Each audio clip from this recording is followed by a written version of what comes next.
New Zealand. Richie McCaw, revered as the ultimate All Black and arguably the greatest rugby player of all time, fundamentally reshaped the open-side flanker position. His monumental career spanned from 2001 to 2015, during which he led the All Blacks in an unprecedented 110 tests, culminating in iconic back-to-back Rugby World Cup victories in 2011 and 2015. McCaw was a master of the breakdown, possessing an almost supernatural ability to pilfer opposition ball, coupled with a relentless work rate and immense physicality that enabled him to influence every facet of the game. He was honoured with the prestigious World Rugby Player of the Year award, a record 3 times, 2006, 2009, 2010, a testament to his consistent brilliance. Amassing 148 test appearances, the second most in history, his visionary leadership, tactical shrewdness, and unyielding pursuit of excellence made him an enduring symbol of All Black dominance. Argentina. Juan Martín Hernández, often called El Mago, the Magician, is undoubtedly Argentina's most naturally gifted rugby player and a true testament to the Pumas' emergence on the world stage. Remarkably versatile, he excelled at fly half, inside centre, and full back, showcasing incredible vision, exquisite handling skills, and an audacious kicking game that included breathtaking drop goals.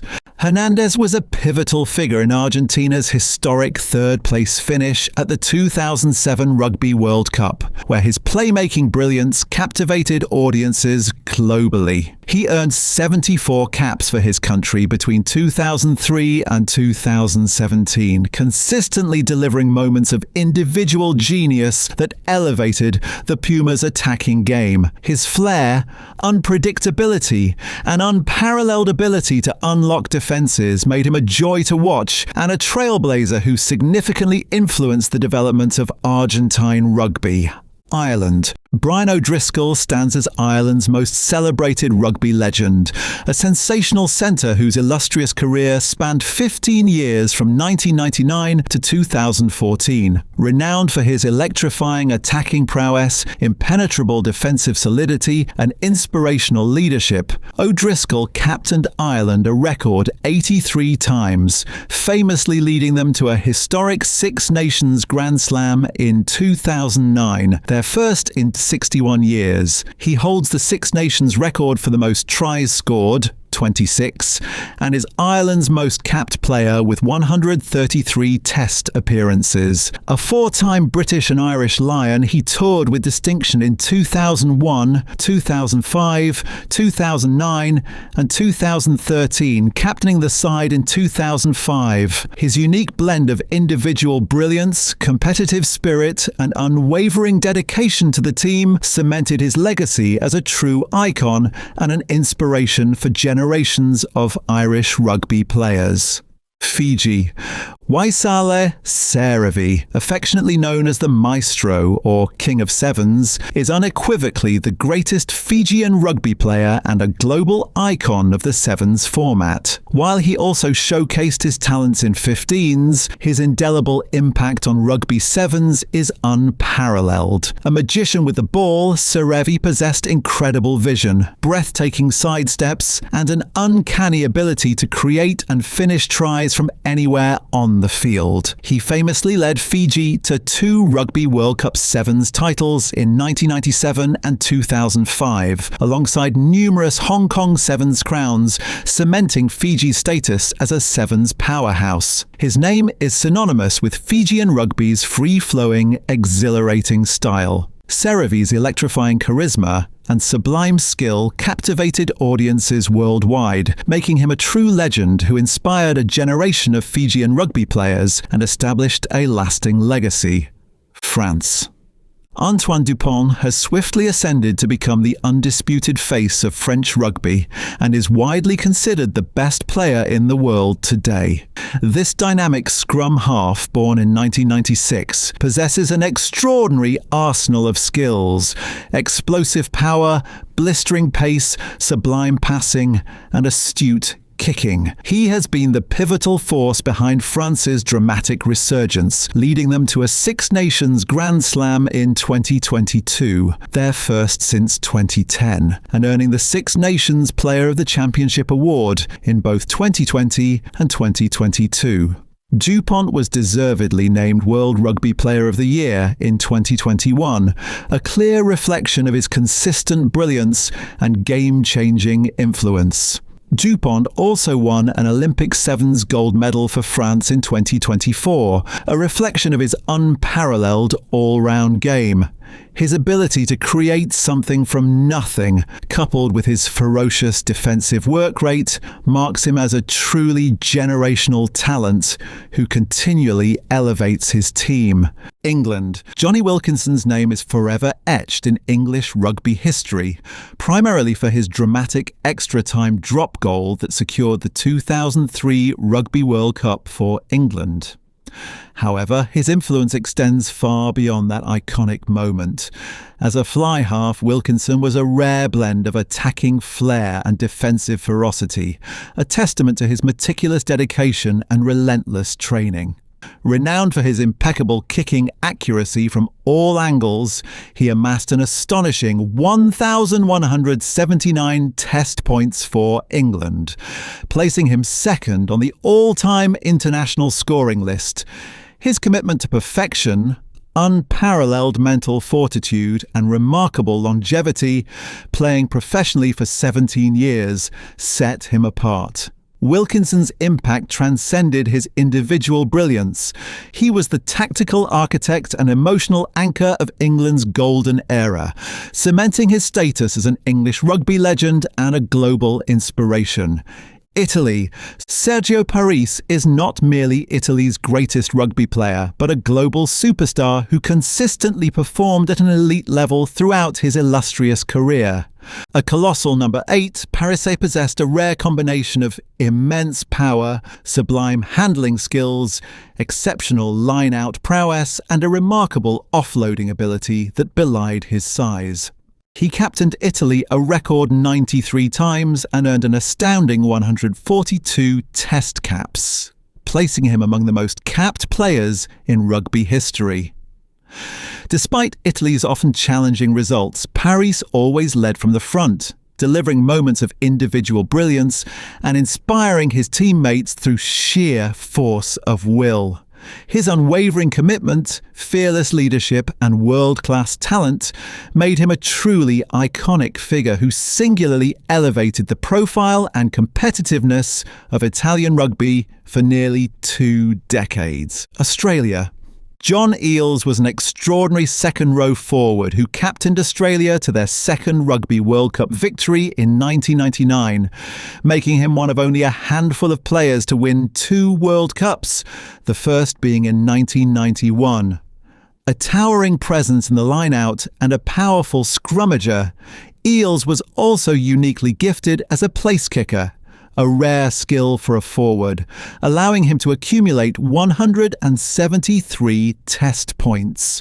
He captained the Wallabies in 55 of his 86 test matches, demonstrating immense leadership qualities, tactical acumen, and unwavering composure under pressure. His consistent excellence, integrity, and ability to perform at the highest level cemented his status as a true statesman of Australian rugby and an undisputed Wallaby legend, embodying the best of the game. Scotland. Gavin Hastings is universally celebrated as Scotland's greatest ever rugby player, a magnificent fullback who combined powerful running with exceptional kicking ability and truly inspirational leadership. He captained Scotland during their memorable and historic Five Nations Grand Slam triumph in 1990, an achievement that remains a significant high point for Scottish rugby. Hastings amassed 60 caps for Scotland, scoring a then national record of 667 points. His fearless attacking play, pinpoint accuracy with the boot, and commanding presence on the field cemented his legacy as a true icon of Scottish rugby, celebrated for his courage and pivotal role in one of Scotland's finest eras. Japan. Daisuke Ohata is a legendary figure in Japanese rugby, holding the remarkable world record for the most tries scored in men's international rugby, with an astonishing 69 tries in just 58 test matches. This prolific wing, who represented Japan from 1996 to 2007, was renowned for his blistering pace, elusive footwork, and clinical finishing ability.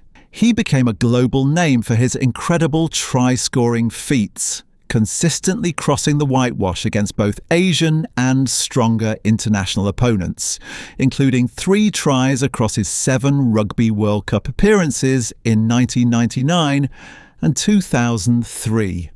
Ohata's dedication to his craft and his phenomenal strike rate made him a trailblazer for Japanese rugby, demonstrating the potential for excellence within the sport in Asia and inspiring a generation of players in his home country to pursue similar heights.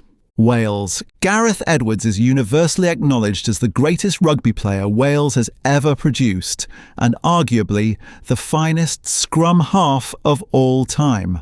A foundational member of the legendary Welsh team of the 1970s, Edwards combined explosive power, incredible pace, and a sublime rugby brain. He famously scored one of rugby's most iconic tries for the Barbarians against the All Blacks in 1973, a testament to his athleticism. Edwards earned 53 consecutive caps for Wales between 1967 and 1978. Never missing an international match, and was instrumental in 3 Grand Slam winning 5 Nations campaigns: 1971, 1976, 1978. His telepathic partnership with fly half Barry John and later Phil Bennett was legendary. Edwards' groundbreaking style and exceptional all-around game redefined the scrum half position, leaving an indelible mark on the sport. Tonga. Nili Latu stands out as Tonga's greatest rugby player, a colossal presence at open-side flanker whose ferocious tackling, breakdown expertise, and inspirational leadership embodied the very spirit of Tongan rugby. He captained the Ikale Tahi for many years, notably leading them to a historic and monumental victory over France at the 2011 Rugby World Cup, a massive upset that resonated globally. Latu's uncompromising physicality and relentless work rate made him a nightmare for opposition ball carriers, while his innate ability to secure crucial turnovers was invaluable. He amassed 54 caps for Tonga, consistently delivering impactful performances on the international stage across 2 Rugby World Cups. His unwavering commitment, powerful style of play, and fearless approach solidified his legacy as a true Tongan warrior and an enduring symbol of their national team. Samoa. Brian Lima, famously known as the chiropractor for his bone-crunching, seismic tackles, is an iconic figure in Samoan rugby and widely regarded as their greatest player. A powerful and fearless centre or wing, Lima made history by playing in an incredible 5 Rugby World Cups: 1991, 1995, 1999, 2003, 2007, a testament to his remarkable longevity and enduring quality. His defensive ferocity was legendary, often stopping much larger opponents dead in their tracks. But he also possessed significant attacking prowess with his direct running and immense strength. Lima amassed 64 caps for Samoa, consistently bringing a raw, uncompromising physicality that perfectly encapsulated the unique brand of Pacific Islands rugby. His toughness, unwavering commitment, and incredible impact on both sides of the ball made him a true legend of the game. Georgia. Merab Kverikashvili is unequivocally Georgia's most prominent rugby player, a versatile back who excelled primarily as a fly half or full-back. He holds the national record for most caps with 115 appearances and also the record for most points scored with 840, making him a statistical giant for his nation. Kvirikashvili was a pivotal figure in Georgia's impressive rise as a Tier 2 rugby nation, known for his reliable goal-kicking, shrewd tactical awareness, and composed leadership. He participated in an impressive 4 Rugby World Cups, 2003, 2007, 2011, 2015, consistently guiding the Lellos with his experience and composure, including a man-of-the-match performance in their first ever World Cup win against Namibia in 2007. His long and distinguished career, marked by consistent performances and a significant contribution to Georgian rugby's growth, firmly establishes him as the nation's greatest. South Africa. Siya Kolisi has indelibly etched his name into rugby history as South Africa's first black Test captain and the inspirational leader who guided the Springboks to a momentous Rugby World Cup victory in 2019, followed by an unprecedented second consecutive title in 2023. As an open-side flanker, Kolisi combines immense physicality with an insatiable work rate, powerful ball carrying, and breakdown tenacity. Beyond his on-field prowess, his leadership has transcended the sport, becoming a powerful symbol of unity and hope for a diverse nation, embodying the transformative power of rugby. He has consistently demonstrated exceptional courage, resilience, and tactical intelligence under immense pressure. Kolisi's remarkable journey from humble beginnings to captaining the Springboks to 2 World Cup triumphs is one of the most compelling stories in rugby, making him a truly iconic figure and a revered national hero. Romania. Florin Vlaicu is Romania's most iconic rugby player, holding national records for both most Test caps, 129, and most points scored, 1,030.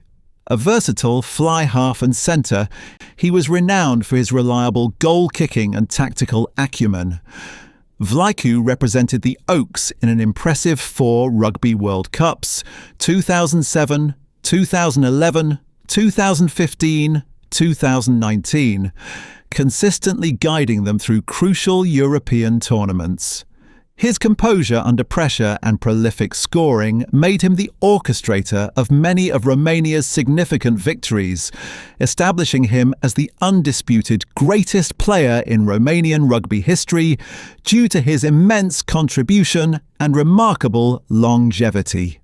Canada. Al Sharon is widely regarded as Canada's greatest rugby player, an imposing and versatile loose forward who epitomised the rugged spirit of Canadian rugby. He represented Canada in an incredible 4 Rugby World Cups, 1991, 1995, 1999, 2003, earning 76 Test caps, all as a starter. Sharon was known for his immense physicality, relentless work rate, and uncompromising play.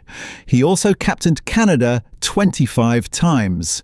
His distinguished professional career spanned England and France.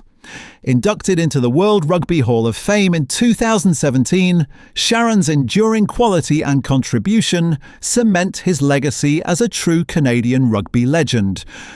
USA. Todd Clever stands as arguably the greatest American rugby player, a trailblazing back row forward who was the first American to play Super Rugby.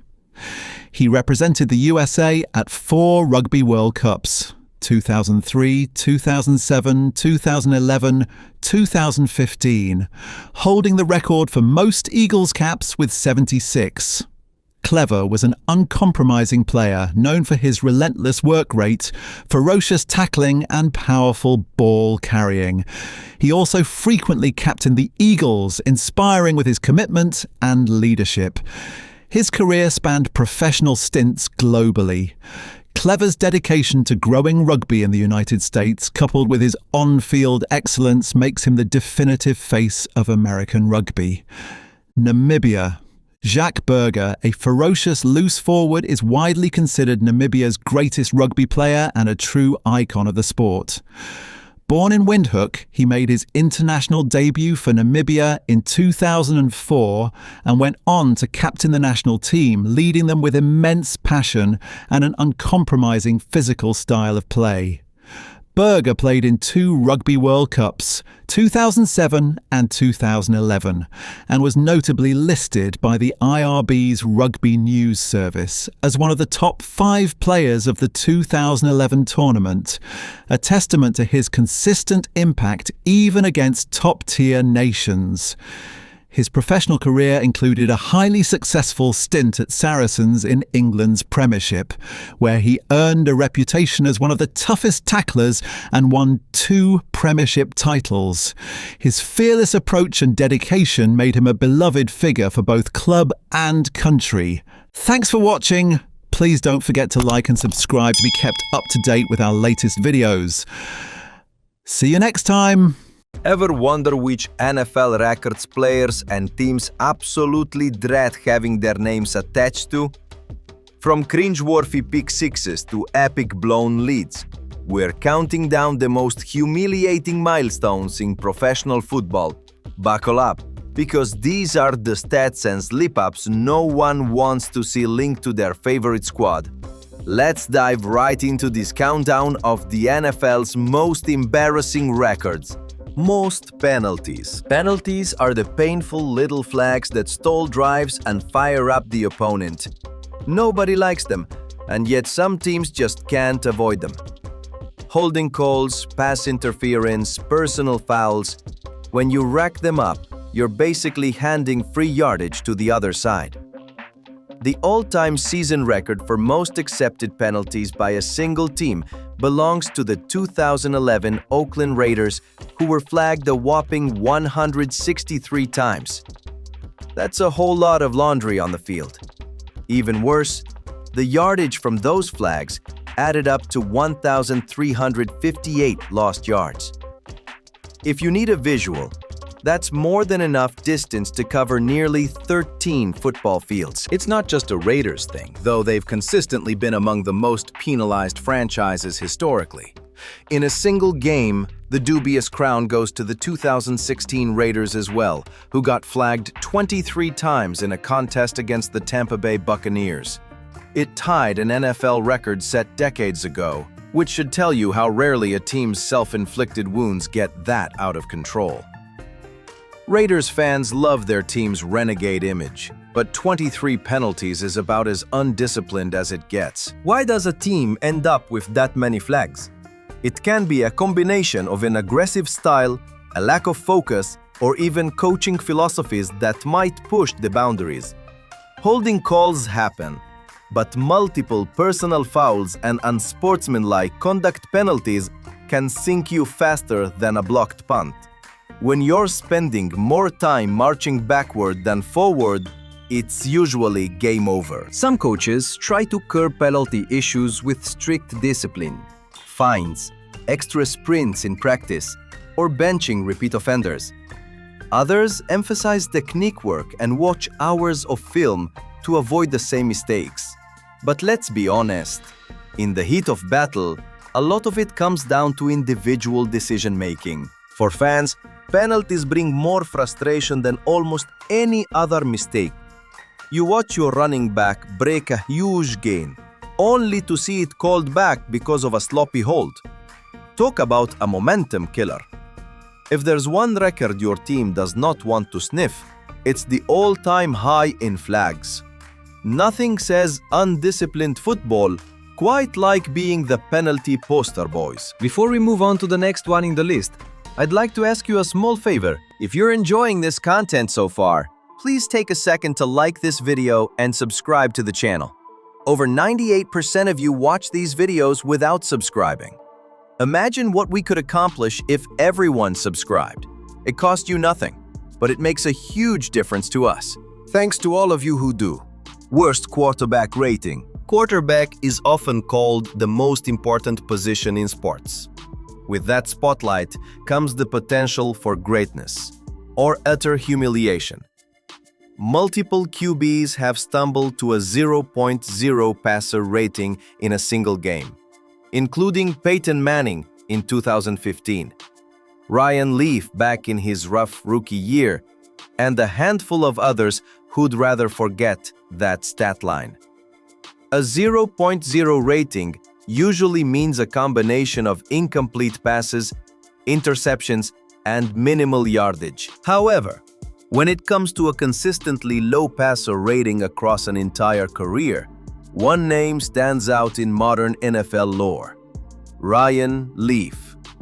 Drafted second overall by the San Diego Chargers in 1998, Leaf was projected to be a franchise cornerstone. Instead, he ended his career with a 50.0 passer rating, one of the worst all-time among QBs with at least 600 pass attempts.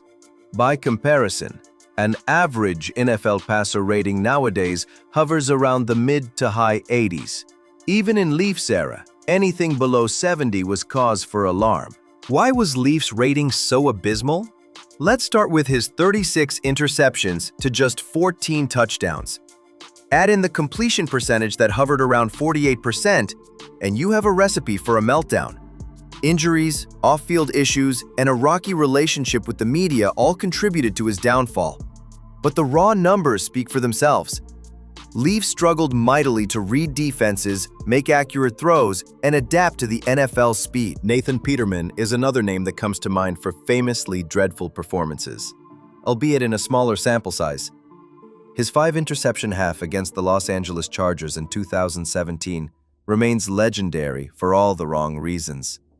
Peterman's career passer rating is also shockingly low, around 34.0, but he doesn't meet the typical attempt thresholds to top the worst career rating list. For fans, seeing a 0.0 or near 0.0 rating in a single game is like watching a slow-motion car wreck. You can't believe it's happening, and you wonder if the quarterback will ever complete a pass. For the unlucky soul who holds that record, it's a lasting reminder that the NFL can be brutally unforgiving. No quarterback sets out to earn the lowest rating of all time, but the league's history books don't lie. Most turnovers. They say the football is the most important thing on the field, and losing it is never good. Turnovers kill drives, sap momentum, and deflate an entire team's confidence. So imagine being known as the squad that coughed it up more often than anyone else. That's exactly the unfortunate label pinned on the 1978 San Francisco 49ers, who committed a jaw-dropping 63 turnovers in a single season. Talk about handing out free possessions. In that dismal 1978 campaign, the 49ers were breaking in a rookie head coach by the name of Pete McCulley, and later Fred O'Connor, after McCulley was fired mid-season and the team struggled mightily. Quarterback Steve DeBerg tossed interception after interception, and the running game wasn't much better, coughing up fumbles left and right. By the end of the year, the Niners had limped to a 2-14 record, and the monstrous pile of turnovers was a key reason why. For perspective, many high-powered offenses aim to stay under 20 turnovers for an entire season. Teams that exceed 30 are generally regarded as reckless with the ball. But 63? That is on another level of futility. It's the sort of stat that leaves both fans and analysts in disbelief. And it's part of why the 1978 season is often referred to as the dark days in 49ers history. Just before Bill Walsh took over and revolutionized the franchise. If you want to look at a single game record, the Chicago Cardinals once turned it over 12 times in 1950. That might sound like an old-timey fluke, but it remains a cautionary tale. You can't win if you keep handing your opponent new chances to score. Interceptions, fumbles, it all adds up to heartbreak. Coaches preach ball security relentlessly, even going so far as to punish fumblers with extra drills or bench time. Quarterbacks are taught to value every possession. Yet every year, we see teams sabotage themselves with costly giveaways. It's no coincidence that the best teams usually have a positive turnover differential. And if you ask any NFL player or coach, they'll say that being the league leader in turnovers is a surefire ticket to a losing season. Nobody wants that stat on their record. Butt fumble. If there's a single blooper that gets replayed endlessly, it's the infamous butt fumble. On Thanksgiving night in 2012, Mark Sanchez of the New York Jets turned the ball over in a way that still has people shaking their heads. Attempting to salvage a busted play against the New England Patriots, Sanchez ran straight into the backside of his teammate, offensive lineman Brandon Moore. The ball popped loose, and Patriots safety Steve Gregory scooped it up for a touchdown. What makes the butt fumble so special, or more appropriately, so embarrassing? It's not just that it was a fumble returned for a score, which is bad enough. It's that the play was a comedic masterpiece of confusion. Sanchez apparently thought he could scramble for positive yardage, but ended up face first in Moore's posterior. It was a collision that instantly became a meme, and Jets fans worldwide collectively facepalmed. ESPN's Not Top 10 list famously kept the butt fumble at the #1 spot for weeks, and for good reason. This wasn't just a mishap. It was a choreographed disaster that exemplified the Jets' offensive struggles at the time.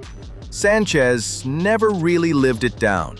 Even years later, any mention of the butt fumble gets a chuckle or a groan from NFL fans, depending on whether you're rooting for or against the Jets. But let's give Sanchez a bit of grace here. In the chaos of an NFL game, weird things happen all the time. Quarterbacks collide with running backs on botched handoffs, linemen trip and fall, and receivers slip on routes. Yet not all of those plays become primetime comedic gold. The butt fumble was the perfect storm of timing, Thanksgiving game, big market exposure, New York team, and of course, an unintentional physical gag straight out of a cartoon. To this day, you can find highlight reels of the most embarrassing moments in NFL history, featuring the butt fumble front and center. It's the iconic symbol of a play gone horribly wrong. If you're a quarterback, you don't want your name in the same sentence as butt fumble. That's a record that sticks to you forever. 0-16 season. Winning cures all ills in the NFL. So what happens when you don't win at all? You enter the realm of the 0-16 club, a place no fan base ever wants to visit. The 2008 Detroit Lions etched their name in history as the first team to finish a full 16-game schedule without a single victory. And just when you thought it couldn't get worse, the 2017 Cleveland Browns joined them, repeating the feat of futility by also going 0-16. The Lions' 2008 season was a masterclass in heartbreak. They started the year with a new head coach in Rod Marinelli, but quickly spiraled out of control. The defense ranked dead last, giving up yards in bunches, while the offense couldn't find any consistency. Quarterbacks Dan Orlovsky and Dante Culpepper struggled, and the revolving door of issues plagued the roster. Fans in Detroit tried to find silver linings, but each Sunday ended in misery.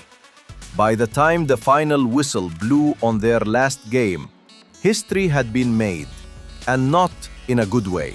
9 years later, the Browns somehow replicated that dismal performance. Under head coach Hugh Jackson, Cleveland cycled through quarterbacks, including DeShone Kizer, who led the league in interceptions. The team came close to a win a few times, but managed to snatch defeat from the jaws of victory every single time. It was a brutal slog that left long-suffering Browns fans feeling cursed. Going 0-16 is more than just a statistical outlier. It's a gut punch to an entire organization.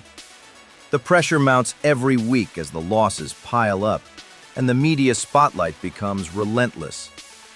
Players and coaches often say they're trying to avoid the embarrassment of going winless. But once you're flirting with 0-10 or 0-12, the narrative becomes impossible to escape. For the Lions and Browns, the silver lining, if you can call it that, came in the form of high draft picks that helped rebuild. Detroit snagged Matthew Stafford first overall in 2009, and Cleveland drafted Baker Mayfield first in 2018, though that experiment had its own roller coaster ride. Still, being immortalized as a winless squad is a legacy that sticks forever. It's a bright red circle around your season, a giant zero that never goes away. Longest field goal miss. Few positions are as pressure-packed in sports as the NFL kicker. One moment, you're the hero, splitting the uprights from 50-plus yards. The next moment, you're the GOAT, missing a chip shot as the clock hits zero. But for sheer boldness, or maybe desperation, the Oakland Raiders once asked Sebastian Janikowski to attempt a staggering 76-yard field goal in 2008, which ended up as the longest official field goal attempt and miss in NFL history. To put a 76-yard field goal in context, the record for a made field goal is 66 yards, set by Justin Tucker of the Baltimore Ravens in 2021. Before Tucker's record, guys like Matt Prater, 64 yards, and Tom Dempsey, 63 yards, were the gold standard for long-distance bombs.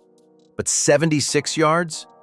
That's the football equivalent of a half-court buzzer beater in basketball, only with 300-pound linemen trying to block the ball and potentially return it if it falls short. On that fateful day in 2008, the Raiders were trailing late in the game against the San Diego Chargers.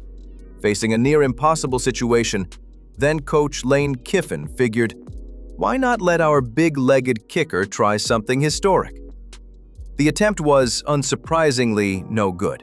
In fact, it was more of a formality than a realistic shot. But hey, you can't fault them for trying to steal a miracle moment. Missing a kick that long rarely tarnishes a kicker's reputation. Janikowski remains one of the game's most famous big boot specialists. The real agony for kickers often comes from missing much shorter field goals in critical situations. Just ask anyone who's watched a playoff game decided by a last-second field goal. Those heartbreaking misses are replayed endlessly. Still, the distinction of the longest official field goal miss is a weird badge of honor. It demonstrates a team's willingness to gamble, or maybe an utter lack of better options. Fans might roll their eyes and say, that was never going to work. But in the NFL, coaches sometimes figure the slim chance is better than no chance at all. And so, the record books note that 76-yard attempt, reminding us that sometimes you swing for the fences and come up empty. Biggest blown lead. When you're up by 3, 4, or even 5 scores, that should be lights out for the opposing squad. Yet NFL history is littered with examples of teams that let massive leads slip through their fingers. In the Super Bowl realm, the most infamous meltdown is the Atlanta Falcons' 28-3 advantage over the New England Patriots in Super Bowl 51. Falcons fans still haven't recovered from that collapse, where Tom Brady led a comeback for the ages, snatching the Lombardi Trophy out of Atlanta's hands. But that's not even the biggest blown lead in NFL history overall. That painful distinction was once held by the 1992 Houston Oilers, who squandered a 32-point advantage to the Buffalo Bills in a playoff game. Warren Moon and the Oilers were up 35-3 early in the third quarter, only to watch Frank Reich engineer a second-half miracle. It was the largest playoff comeback until the 2022 Minnesota Vikings shattered that with a 33-point comeback against the Indianapolis Colts. Talk about next-level heartbreak. For the team that collapses, it's a brutal cocktail of poor clock management, conservative play calling, and defensive breakdowns. Fans are left screaming at the TV, wondering why their squad stopped doing everything that built that cushion in the first place. Coaches often call it playing not to lose, which leads to stale offensive drives and a defense that's constantly on its heels. Players on both sides never forget these monumental letdowns. The celebrating squad usually relaxes a bit too soon, and the trailing team finds a spark. Maybe it's a turnover, a special teams play, or one big drive that gets them within striking distance. Suddenly, momentum flips, and before you know it, that comfortable lead is gone. It's a nightmare scenario, and it can change a franchise's reputation for years. The mere mention of 28-3 gives any Falcons fan chills. The 33-point Colts meltdown is seared into the memories of Indy fans. You can bet these teams work overtime to ensure they never again make the highlight reels for all the wrong reasons. After all, being the face of a historic collapse is a record nobody wants. Most pick sixes. If there's one specific stat that can instantly swing momentum, it's the pick six. A quarterback throws a pass, a defender snatches it, and just like that, touchdown for the other team. It's a soul-crushing moment that gets the stadium rocking for the defense and leaves the offense in total disbelief. And if there's one quarterback who had a knack for throwing these killer interceptions, it's Brett Favre, who holds the all-time record with 31 pick sixes. Favre is a Hall of Fame gunslinger, known for his fearless approach and monster arm. He racked up touchdowns by the truckload, but he also threw his fair share of interceptions, 336 to be exact. While nobody questions his toughness or love for the game, those risky passes sometimes ended up in the wrong hands with an open lane to the end zone. His pick six total is a testament to a high-reward, high-risk playing style that wowed fans and infuriated coaches. Peyton Manning comes in second with 27 pick sixes, which might surprise some people given how cerebral and accurate he was. Even the greatest quarterbacks aren't immune to a well-timed defensive play. Defenders like Deion Sanders, Ed Reed, and Charles Woodson made careers out of capitalizing on errant throws. Sometimes, all it takes is reading the quarterback's eyes or jumping a route. The spectacle of a pick six is both thrilling and humiliating. Fans go wild for a defensive score because it's such a dramatic, game-altering moment. Meanwhile, the quarterback is left trying to make a desperation tackle or simply watching helplessly as the cornerback or safety sprints to the end zone. It's a highlight that never seems to fade from memory. Still, not all pick sixes are created equal. Some happen because a receiver runs the wrong route, or a ball bounces off a helmet into a defender's arms. But for the guy under center, it's always going down on your stat sheet.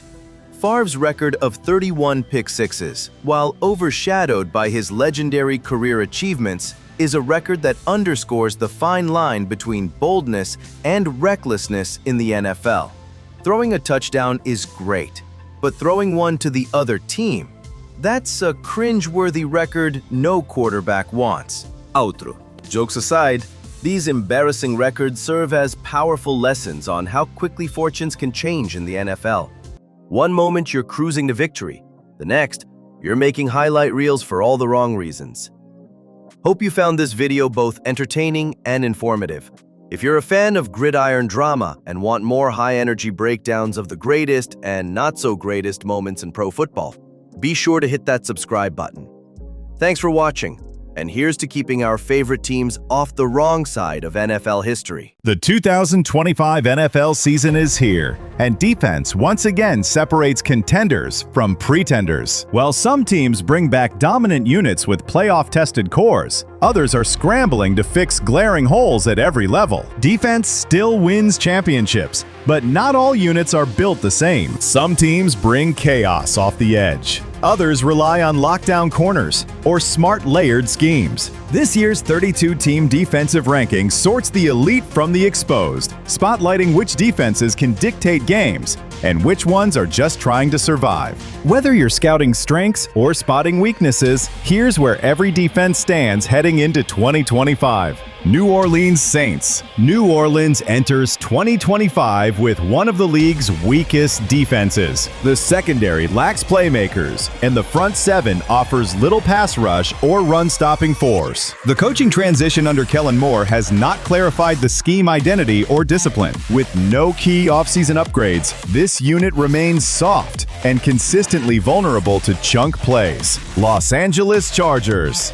The Chargers allowed just 17.7 points per game, best in the NFL last season, and featured a dominant defensive front. Their corners, however, struggle with consistency. The linebacker unit is solid but unspectacular. If the secondary improves, this could become a top 10 defense. Tough in the trenches, but pass coverage must catch up. Detroit Lions. Detroit finished 5th against the run, but 2nd worst in pass defense. Aiden Hutchinson leads a relentless front, and the linebackers are reliable. The secondary is improving with Brian Branch and Kirby Joseph. The latter led the league with 9 interceptions. This is a physical, turnover-hungry group trending upward fast. Green Bay Packers. Green Bay ranked top 7 in total scoring and run defense. They lost Jair Alexander, but added Nate Hobbs and have Xavier McKinney and Keshawn Nixon in the secondary. The pass rush is consistent, and the system functions smoothly. No weak links, just a steady, well-coached unit that delivers each week. San Francisco 49ers. San Francisco brings elite talent across the board. Nick Bosa and Eric Armstead up front, an athletic linebacker unit, and opportunistic defensive backs. They rotate personnel efficiently and rarely give up big plays. Their hybrid scheme adjusts mid-game and thrives in high-pressure moments. Intelligent, adaptable, and playoff-proven. Atlanta Falcons. The Falcons have quietly built one of the NFL's most improved defenses. Their 2025 turnaround is driven by smart roster additions and a scheme that plays to player strengths. The interior is anchored by Christian Wilkins, who brings elite-level disruption against both the run and pass. Arnold Ebiketie adds speed off the edge, giving Atlanta a credible pass rush from multiple fronts. In the secondary, Jesse Bates III remains the tone setter. He diagnoses plays early and rarely gives up ground in coverage. Rookie Kamari Lassiter joins the cornerback group and brings man coverage toughness and SEC-level polish. His physicality and footwork fit perfectly into new defensive coordinator Jimmy Lake's system. A modern matchup-based scheme that emphasizes flexibility and athleticism. Lake's units disguise coverage, rotate safeties post-snap, and constantly shift fronts. This versatility makes them hard to read and harder to game plan for. They don't have elite dominance yet, but the pieces are falling into place. Fast, physical, and well-coached, Atlanta is clearly on the rise. New York Jets. The Jets remain one of the NFL's most punishing defensive units. It starts up front with Quinnen Williams, who anchors the line with strength and explosion. He commands double teams and creates lanes for edge rushers Jermaine Johnson and Will McDonald IV, both of whom bring high-speed pressure off the edge. On the back end, the Jets field one of the league's best cornerback duos in Sauce Gardner and DJ Reed. Gardner shuts down top receivers with elite footwork and length, while Reed adds grit and coverage intelligence. Behind them, the safeties play disciplined football and clean up mistakes. Head coach Robert Saleh's system continues to emphasize structure and execution. The Jets don't blitz often. They rely on a 4-man rush and tight zone coverage to suffocate offenses. They rarely give up explosive plays and consistently force opponents into third and long situations. This defense is built on speed, leverage, and fundamentals. They're not flashy, but they don't need to be. Minnesota Vikings. Minnesota thrives on chaos under defensive coordinator Brian Flores. His aggressive, blitz-heavy scheme helped the Vikings post 59 sacks in 2024, making them one of the league's most disruptive units. Rookie edge rusher Dallas Turner emerged as a difference-maker with his blend of speed and finishing ability. The linebackers are critical in this scheme.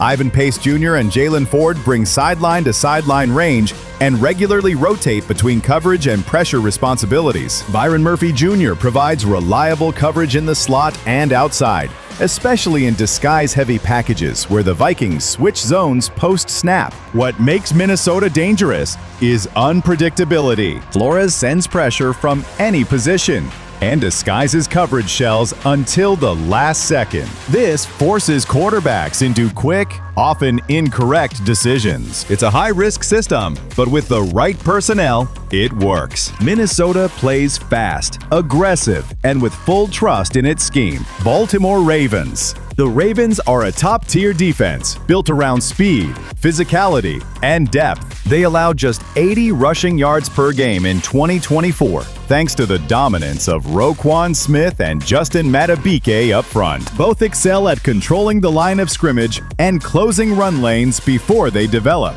In the secondary, Kyle Hamilton plays multiple roles: deep safety, box defender, and even slot corner. He's now joined by Malachi Starks, a rising playmaker, and veteran Chidobe Awuzie, who adds experience and clean technique on the perimeter. Baltimore's defensive identity hasn't changed. They're assignment sound, violently physical, and playoff proven. They don't miss tackles, they force third downs, and they know how to finish games. Miami Dolphins. Miami's defense remains stagnant. The line lacks consistent interior pressure and the edge rush is streaky. The secondary was plagued by coverage busts, and linebackers lack explosiveness. With off-season resources directed at the offense, the defense saw minimal help. Without meaningful improvements, this unit continues to hover below average. Chicago Bears. Chicago's defense remains in a rebuilding phase. While the offense took strides forward, the defense lacks similar investment. The pass rush is inconsistent, and the young secondary continues to give up key mismatches, especially against experienced receivers. Linebackers show promise, but still miss assignments in space. Without key veteran anchors or impact rookies, the ceiling for this group stays modest in 2025. Carolina Panthers. Carolina's defense shows flashes of talent, but remains incomplete. Brian Burns headlines the edge, but interior pressure is weak and often exploited. The linebacking unit is young and athletic, but lacks polish in zone drops and gap integrity. J.C. Horn has CB1 ability, but the rest of the secondary struggles with coverage consistency and injuries. Despite switching defensive coordinators, the scheme remains conservative and reactive. Without major offseason upgrades, this defense stays below average in 2025. There are splash plays from stars, but not enough structure or depth to hold up consistently. Dallas Cowboys. Dallas still has top-tier stars, but the depth behind them is shaky. The edge rush remains dangerous with Micah Parsons, yet interior run defense is soft and easily manipulated. Injuries in the secondary, especially to Trayvon Diggs and Deron Bland, exposed serious coverage flaws. Coaching changes add to the volatility. Tampa Bay Buccaneers. Tampa Bay is stout against the run, but vulnerable through the air. They ranked 4th in fewest rushing yards allowed, but gave up the 4th most passing yards. Antoine Winfield Jr. anchors the secondary, yet edge and slot coverage weaknesses persist. The 2025 draft focused on offense, leaving defensive gaps untouched. Strong versus the run, but soft in pass defense. Washington Commanders. Washington allowed the 3rd fewest passing yards, but ranked 3rd worst against the run. Edge pressure disappeared after losing key pass rushers, and linebackers struggled with gap discipline. Dan Quinn's man-oriented system aims to reinforce fundamentals, but personnel misfits linger. Strong in coverage, weak at the point of attack. A team trying to rebuild defensive balance. Cincinnati Bengals. The Bengals revamped their front seven, adding edge rusher Shamar Stewart and linebackers Demetrius Knight and Barrett Carter. Al Golden replaces Lou Anarumo, bringing a more aggressive philosophy. The secondary remains inconsistent, with breakdowns in deep zones. There's upside in the trenches, but coverage reliability remains a key concern. Pittsburgh Steelers. Pittsburgh boasts a top-tier pass rush led by T.J. Watt and Alex Highsmith. Cameron Hayward and rookie Derek Harmon solidify the front, while Minkah Fitzpatrick provides elite safety play. However, cornerback inconsistency and coverage lapses persist. They're disruptive up front and opportunistic in the back, but need steadier play at corner to crack the top tier. Kansas City Chiefs. Kansas City quietly finished 9th in total defense and 4th in points allowed. Their interior line is stout against the run, and the secondary plays sound zone coverage. They're not flashy, but the unit limits mistakes and supports the offense. Efficient, disciplined, and structurally solid. A balanced defense with few glaring holes. New York Giants. The Giants finished outside the top 20 last season, but made notable improvements. Javon Holland brings versatility to the secondary, and Paulson Adebo adds stability at corner.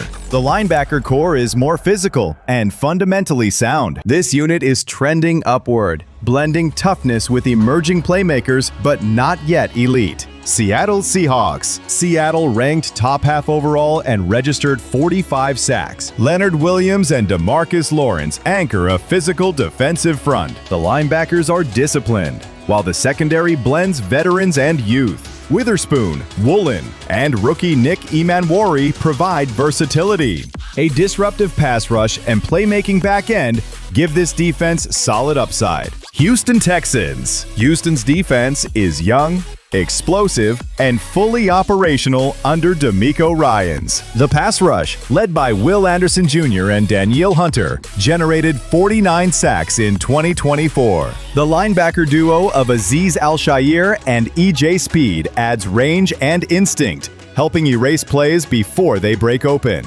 In the secondary, Chauncey Gardner-Johnson leads a unit that thrives on anticipation and opportunism. They bait throws, close quickly, and convert mistakes into turnovers. Ryans has installed a culture of discipline and controlled aggression. This group plays fast, but rarely out of position. They're balanced across all levels and capable of dictating terms to any offense. Buffalo Bills. Buffalo overhauled its front seven in 2025, landing Joey Bosa and multiple early-round picks to bolster their pass rush and interior strength. The linebacker unit plays fast and with strong chemistry, erasing gaps and limiting second-level gains. The secondary mixes experienced veterans with ascending talent, providing tight zone coverage and reliable tackling. Under Leslie Frazier, the scheme emphasizes leverage, aggression, and turnovers. Fierce at the line, fluid in coverage. This unit is dominant on all fronts. Philadelphia Eagles. Philadelphia brings relentless pressure up front with a deep rotation led by Jalen Carter and Jordan Davis. The linebacker core, highlighted by Nakobe Dean and rookie Malik Brooks, flies to the ball. Their secondary, bolstered by Tyke Smith and Kyrie Jackson, executes aggressive man-zone hybrids under Jonathan Gannon's direction. This defense generates stops, strips the ball, and thrives in chaos. They can suffocate vertical threats, crash run lanes, and dictate tempo. Balanced, violent, and built to win in January. Denver Broncos. Denver enters 2025 with the league's most complete and disruptive defense. They finished third in scoring defense and 7th in total defense in 2024.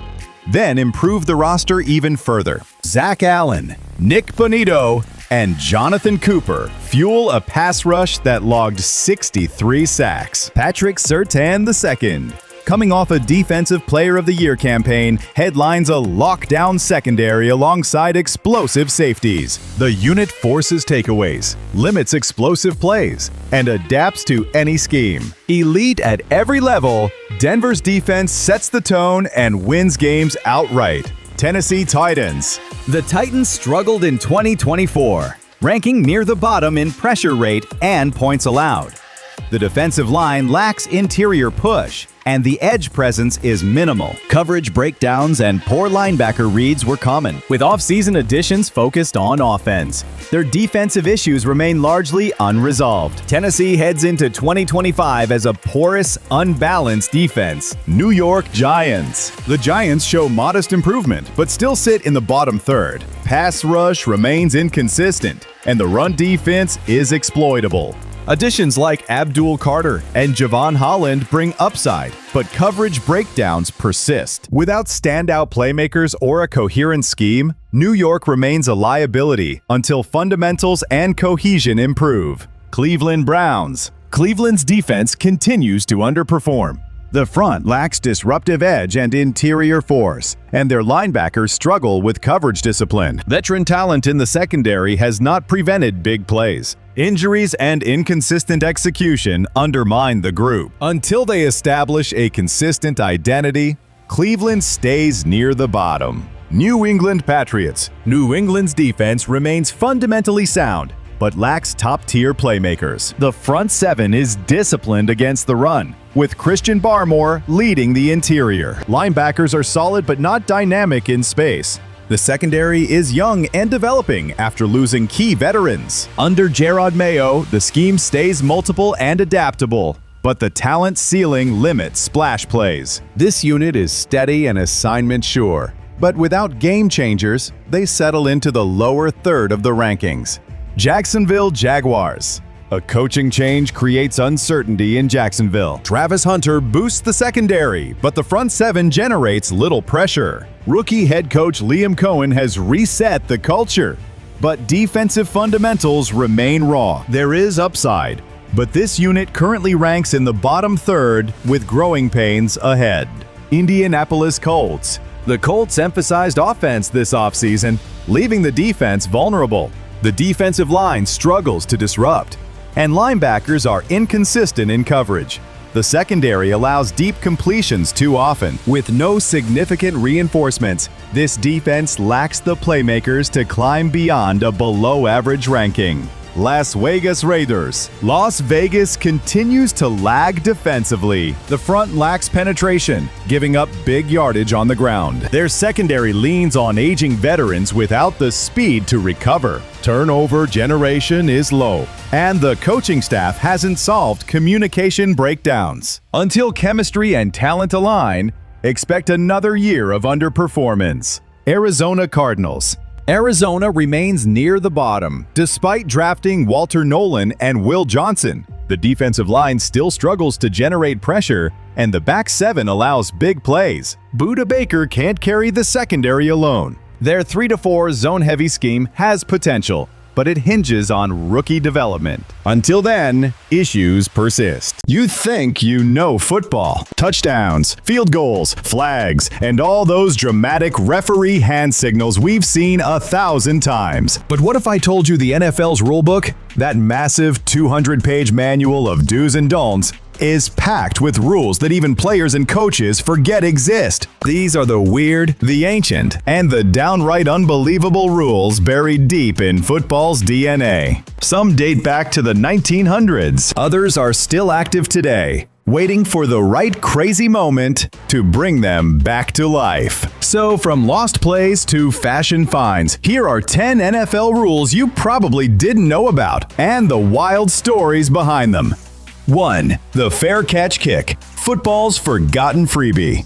Picture this, the clock's ticking down. Your team just made a fair catch on a punt, and everyone's expecting a kneel down. But instead, your kicker jogs onto the field. The ball is placed on the turf. The defense stands 10 yards back and just watches. Because under Rule 10, Section 2, Article 3, your team is allowed to attempt a free kick. A literal field goal attempt without a snap. No rush, no block, no chaos. Just a clean shot at 3 points. It's called the fair catch kick, and it's one of the oldest rules in professional football. It's a leftover from the sport's rugby roots, when a fair catch was rewarded with a free shot at goal. The idea survived more than a century, even as football evolved into the modern passing game we know today. Here's how it works. If you signal and secure a fair catch, you can line up immediately for a kick from that exact spot. The ball can be drop-kicked or held in place, and if it sails through the uprights, it's good for 3 points.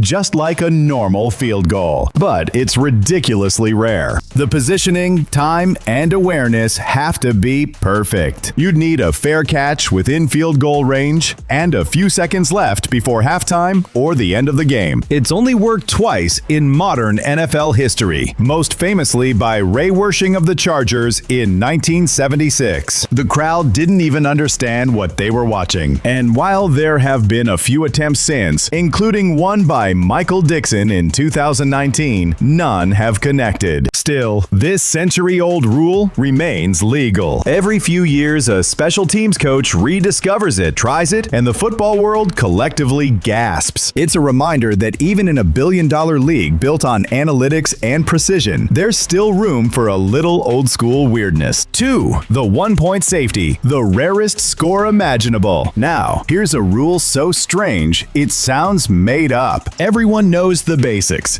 A touchdown's worth 6. A field goal 3, a safety 2. But what about 1 point? Yes, the 1 point safety is a real official scoring play in the NFL rulebook. It's just never happened in a professional game. Here's how it would go down. It can only occur during an extra point or 2-point conversion attempt. If the defense gets the ball, say on a blocked kick or interception, and then somehow ends up tackled in their own end zone, the offense gets 1 single point. Sounds impossible, right? It basically is. You'd need both teams to completely lose control of the play, a turnover, then a reverse turnover, then a tackle in the wrong end zone. But in college football, it's happened. Most famously in the 2013 Fiesta Bowl. Oregon blocked an extra point. Kansas State tried to recover it, fumbled backwards, and the ball ended up in their own end zone. Oregon scored for 1 point. The rule exists to make sure every possible scoring situation is accounted for. The NFL just hasn't had the right disaster of a play to trigger it yet. It's a rule that lives in legend, a scoring unicorn, waiting for one absurd Sunday to finally appear. 3. The scored-on team chooses kickoff. Here's one that'll twist your brain. After a touchdown, it's the team that just got scored on, not the one that scored, that chooses who kicks off. Yes, that's right. After giving up 7 points, your team gets to decide whether you'll receive the ball or kick it again. Now, obviously, no team ever chooses to kick again. That'd be like asking for another punch to the face. But the option is technically in the rulebook. It's a relic from the earliest days of football, when the sport was modeled after rugby and captains made decisions on the fly. The idea was to make the game fair, not just an endless back and forth of possession. So technically, even today, after your defense gets scored on, your team has the power of choice. Every team automatically chooses to receive, of course. But that single line in the rulebook still gives coaches a sliver of control that nobody remembers exists. 4. The snap between the legs rule. This one's pure chaos. Imagine your quarterback is lined up under center. The center snaps the ball, but the quarterback fumbles it, and another player picks it up. Back in the day, that was illegal. Under an old NFL rule, only the quarterback was allowed to be the first to touch the ball after a snap between his legs. If anyone else touched it first, it was considered a false start. The reasoning? It was meant to prevent deceptive formations, basically trick plays where the center might sneak the ball to another player before the defense was ready. But it led to absolute confusion. Refs would stop plays mid-snap. Fans had no clue what was happening, and it made no difference to the outcome. Eventually, around 2008, the rule was quietly erased. No announcement, no headlines. It just vanished. Still, it's a glimpse at how micromanaged the game once was. Even something as basic as snapping the ball had a built-in trapdoor in the rulebook. 5. Automatic coin toss loss for lineup screw-ups. You'd think the weirdness ends once the game starts, but the NFL can flag you before the first play. Every team must send exactly 6 players in full uniform to the coin toss. No more, no less. Bring a 7th? Automatic loss. Forget one? Also a loss. Send someone not in uniform? Yep, loss of toss. It's one of those ceremonial rules that the NFL treats like holy law, and in some cases, it can even result in a 15-yard penalty for unsportsmanlike conduct. It's meant to keep the game organized, but it's really about image, keeping things professional and controlled on national TV. You can dominate all week in practice, but if you mess up the coin toss lineup, you start the game already behind. It's the ultimate only in the NFL moment. 6. Second chance on a botched field goal. Now this one feels like a glitch in the system. If a team attempts a field goal, but the ball never crosses the line of scrimmage, maybe a bad snap, a block, or a hold gone wrong, the offense gets a second chance. They can re-kick from the exact same spot. No yardage lost, no penalty. Just a reset. It's technically legal because the original attempt didn't count as a forward play. So long as the defense doesn't recover, the kicking team can line up and try again. It's one of those obscure rules that special teams coaches keep in their back pocket. Rarely needed, but great to know when chaos breaks loose. 7. No leapfrogging over teammates. Leaping over defenders? Cool. Leaping over your own teammate? Not cool. The NFL banned leapfrogging in 2017 after players started vaulting over the offensive line to block kicks. It looked epic. Human hurdles flying through the air.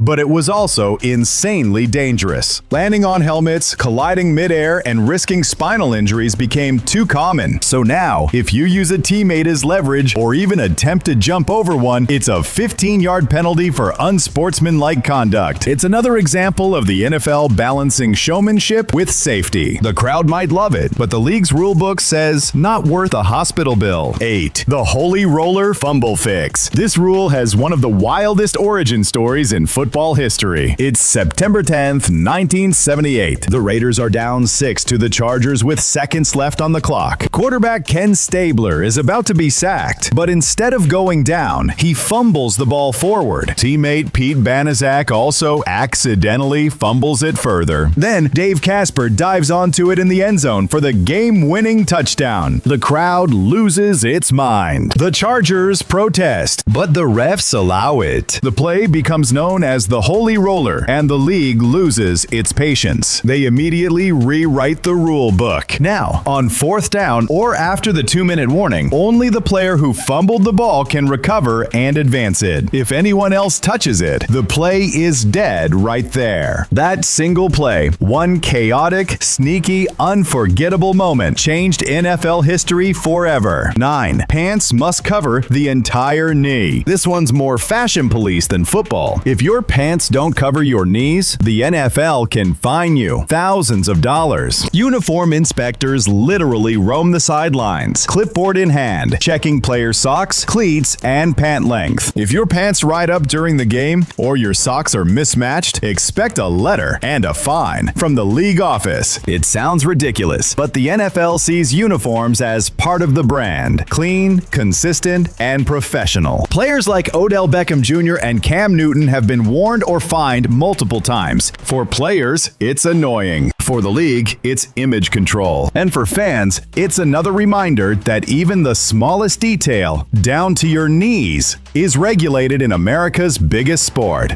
10. No spinning the ball after a score. Scoring a touchdown is pure euphoria, adrenaline, noise, celebration. But one tiny move can ruin it. Spinning the ball. Yep, if you spin the football after a score, that's 15 yards for taunting. It's part of the NFL's no excessive celebration rule. The logic: spinning or tossing the ball can be seen as showing up your opponent. The league wants emotion, not humiliation. It's a rule that divides fans. Some say it keeps things professional. Others say it kills the fun. But it's here to stay. So next time you see a player, just hand the ball to the ref after scoring. They're not being boring. They're being smart. One spin, one smirk, 1 second too long, and the ref's throwing a flag. The NFL's hidden madness. And that's the NFL for you. A league where you can't show your knees, can't leap over your own teammates, and can score a single point that's never actually been scored. Some of these rules are relics, some are safety measures, and some are just pure comedy. But together they prove one thing. Behind every play, every touchdown, and every flag, there's a hidden world of bizarre rules keeping football running smoothly. And sometimes hilariously. Which of these blew your mind the most? Drop your favorite in the comments, hit like, and subscribe for more deep dives into the weirdest corners of the sports world. Because if you think these rules are crazy, wait till you hear what happens when a kicker breaks a helmet mid-play. Kickoff safety zone expansion. The NFL's most dangerous play just got another overhaul.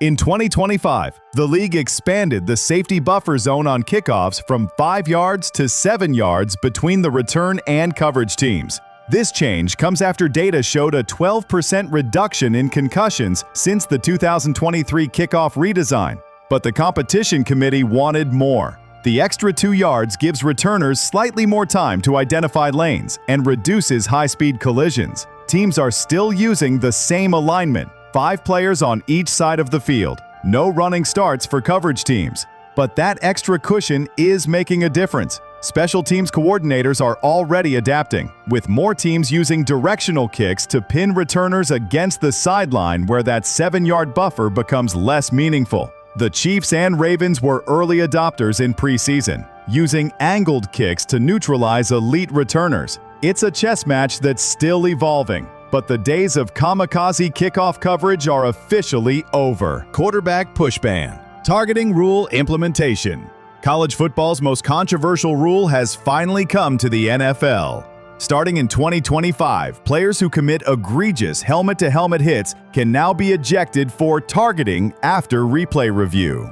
Unlike the college rule, which has been criticized for its rigidity, the NFL version requires clear intent or flagrant disregard for player safety. The penalty is 15 yards plus potential ejection. But here's the key difference from college. Players ejected in the first half of a game can return in the second half. This compromise came after intense negotiation between the league and Players Association. The rule has already made an impact in preseason, with 3 ejections across 49 games. Defensive backs are adjusting their tackling technique, aiming lower and wrapping up rather than launching. Veteran safety Tyrann Mathieu called it the biggest adjustment of my career, while others like Minkah Fitzpatrick have criticized the rule as making defense nearly impossible to play at full speed. The true test will come in regular season games when intensity and stakes are higher. Overtime possession guarantee. The NFL's overtime format has changed again, and this time both teams are guaranteed a possession regardless of what happens first. This rule was already in place for playoff games after the Bills lost to the Chiefs in that 2022 divisional round thriller, where Josh Allen never touched the ball in overtime. Now it applies to regular season games too. Here's how it works. Even if the first team scores a touchdown, the second team gets a possession. If they match the touchdown, play continues in sudden death. If they fail to match, game over. The twist? If the game remains tied after each team has had a possession, it reverts to sudden death where any score wins. The change addresses the coin toss advantage. Since 2017, teams winning the overtime coin toss won 63% of games. But it also creates new strategic decisions. Do you take the ball first or defer? Analytics teams are split, with some arguing you should defer to know exactly what you need, while others prefer the psychological advantage of scoring first. The Ravens and Chiefs both chose to defer in preseason overtime situations, perhaps setting a new trend. Onside kick alternative. The NFL has finally introduced a true alternative to the onside kick, addressing the dramatic decline in recovery rates since the 2018 kickoff safety changes. Teams trailing in the fourth quarter now have a one-time option to attempt a 4th and 20 play from their own 30-yard line instead of kicking off. If they convert, they maintain possession. If they fail, the opposing team takes over at the spot of the ball. This option is only available to teams trailing in the fourth quarter and can only be used once per game.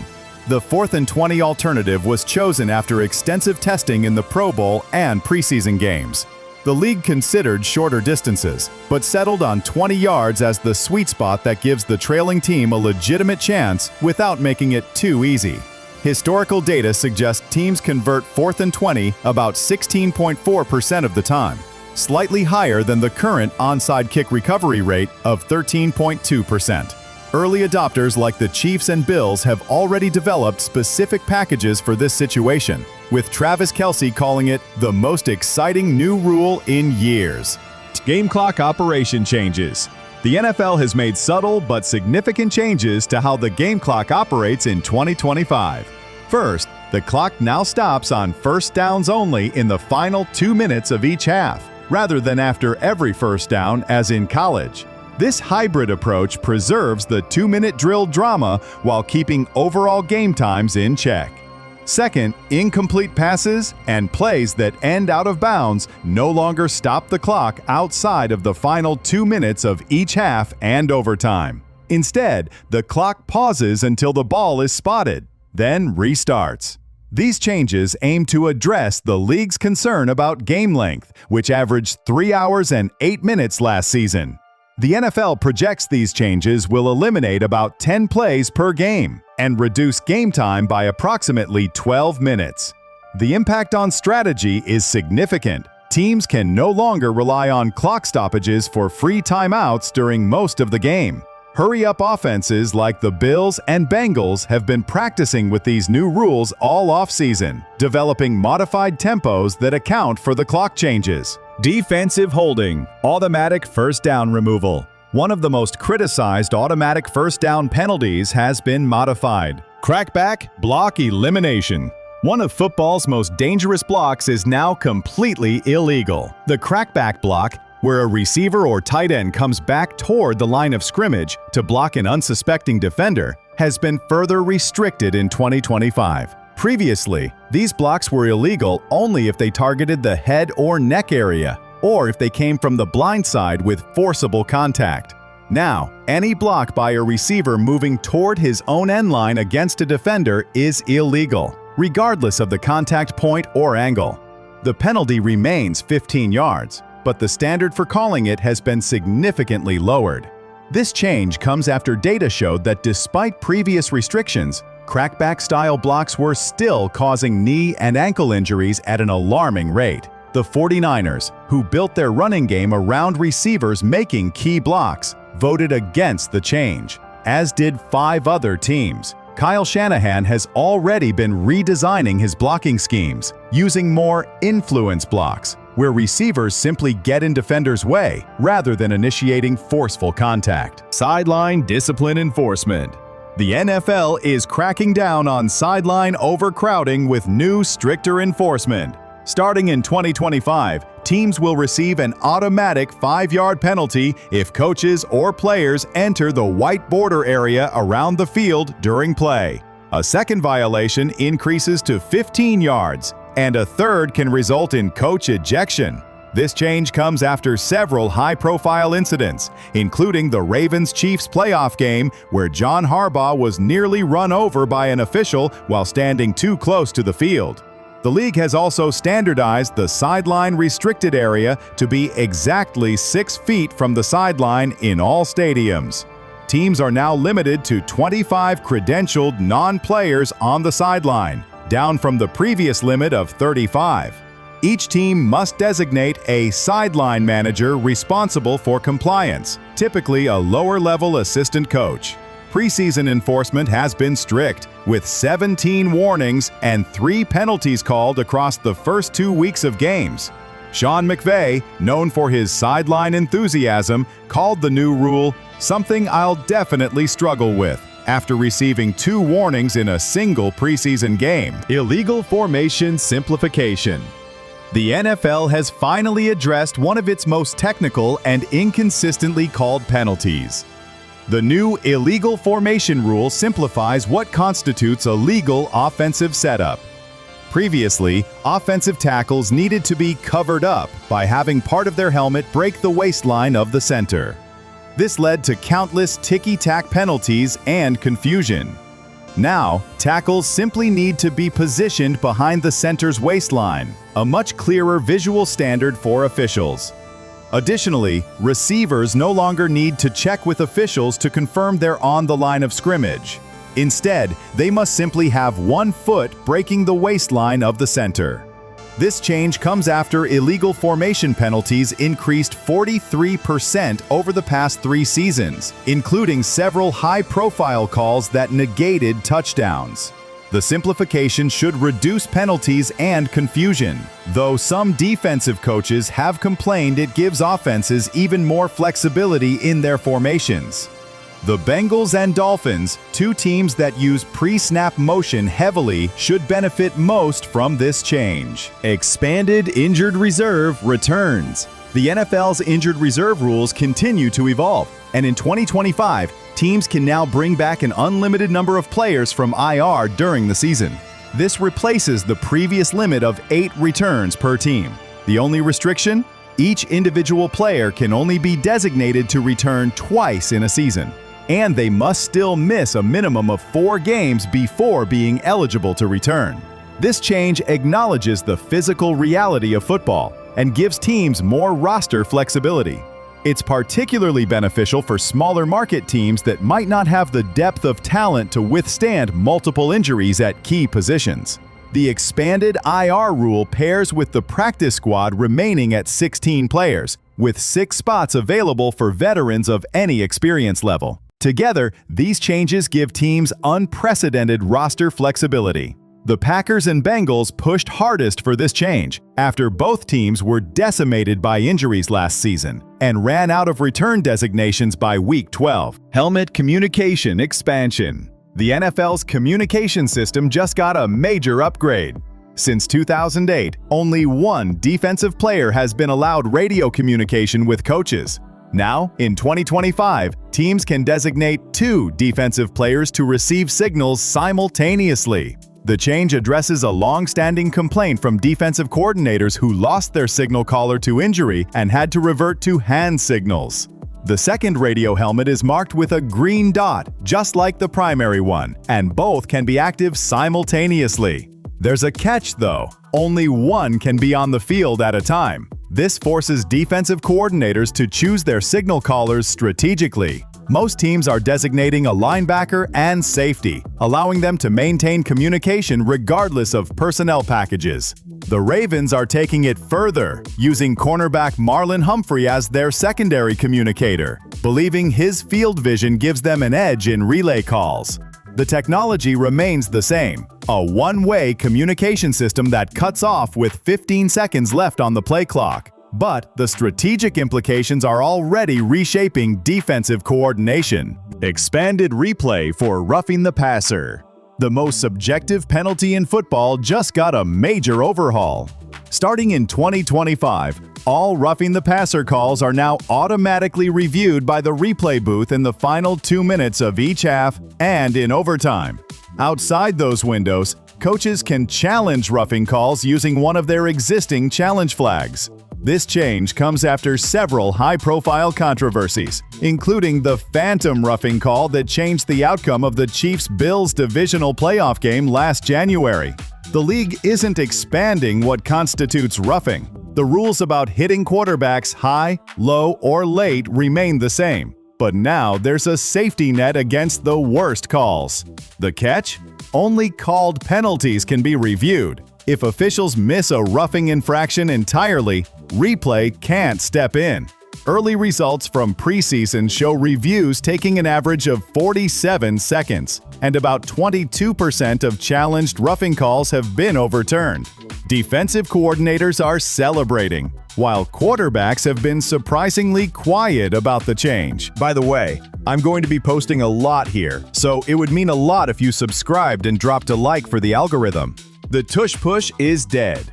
After 3 seasons of controversy, the NFL finally banned the quarterback push play that the Eagles rode to a Super Bowl appearance and countless short yardage conversions. The new rule specifically prohibits offensive players from pushing, pulling, or assisting the ball carrier in any way. The penalty? 5 yards and replay of down. What makes this rule change fascinating is how directly it targeted one team's signature play. The Eagles converted over 90% of their QB sneaks with the push technique since 2022, while the league average hovered around 75%. Jason Kelce, now retired, was the key blocker who perfected the technique of lifting Jalen Hurts from behind, while offensive linemen created the initial surge. Eagles owner Jeffrey Lurie fought hard against the change, arguing that innovation shouldn't be penalized. But 24 owners voted for the ban, easily clearing the required 2/3 majority. The Eagles' response? They've been testing a new short yardage package in preseason, featuring multiple tight ends and misdirection. The chess match continues. Defensive holding no longer results in an automatic first down. Instead, it's a 5-yard penalty from the previous spot with the down repeated. This addresses a long-standing complaint about the disproportionate impact of defensive holding calls on 3rd and long situations. Previously, a defensive hold on 3rd and 25 would give the offense a first down, despite the infraction having little impact on the play's outcome. Now, that same penalty would result in 3rd and 20. Still a significant advantage for the offense, but not a drive saver. The change doesn't apply to defensive pass interference, which still results in both a spot foul and automatic first down. Defensive coaches universally praised this change, with Steelers head coach Mike Tomlin calling it the most sensible rule adjustment in years. Offensive coordinators have already adjusted, designing more rub routes and pick plays on 3rd and long situations to draw more impactful pass interference calls instead. If you enjoyed this, I'm going to be posting a lot here, so it would mean a lot if you subscribed. Thanks for watching.